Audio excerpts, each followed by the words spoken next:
It's a promise most all Michiganders remember. Fix the damn roads. 3 years into Gretchen Whitmer's term as Michigan governor, how are the roads? Really? This morning I found on Michigan.gov, I looked from 2018 to 2019, and it did look like the Michigan roads were in a better condition then than they are from 2019 to 2020. So hearing that, what goes through your head? How do you feel about that? Well, I think that, as I explained, we're doing a lot of work on the state trunk lines and bridges. I had proposed a gas tax. I know no one wants to raise taxes, but we've got a problem with infrastructure, and I said I was going to solve it, and that really would have been a good solution. All that being said, the legislature wouldn't do it, and so we are seeing our local roads continue to deteriorate. Turns out 3 years after Gretchen Whitmer was elected Michigan's governor, Michigan.gov shows the roads are in slightly worse condition, and Democrats and Republicans still haven't been able to agree on a solution. I'm reminded of the old Dr. Seuss story about the two Zacks, the westward or the northward facing Zack and the southward facing Zack, and then they met in the middle, and neither of them refused to budge, and so they just stood there staring at each other. There they stood, foot to foot.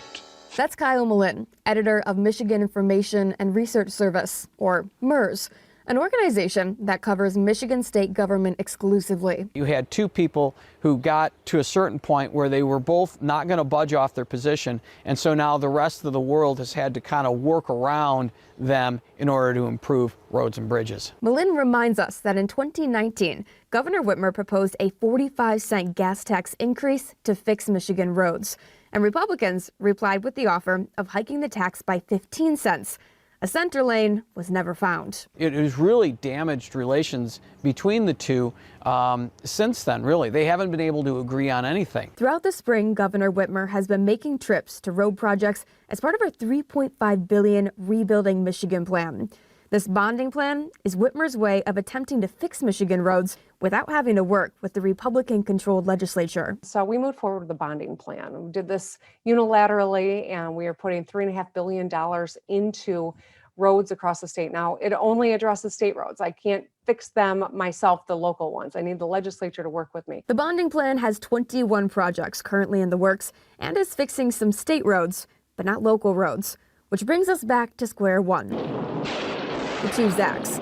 The governor maintains that the reason Michigan roads as a whole have not improved is because the legislature wouldn't work with her in 2019, and they won't work with her today. That first year that I took office, I put a plan on the table that would have solved all of these problems.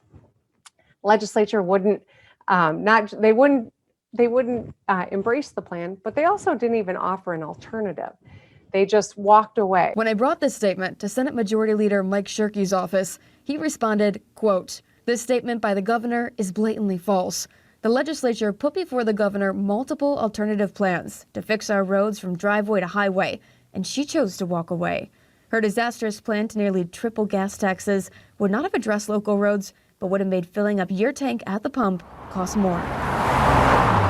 With 18 months left in Whitmer's term as governor, will the two Zacks find a way to get Michigan road repairs moving? There will not be a consensus within the time between now and the election for there to be a package in which taxes are raised to fund for roads. I think that train has left the station and it's gone and done.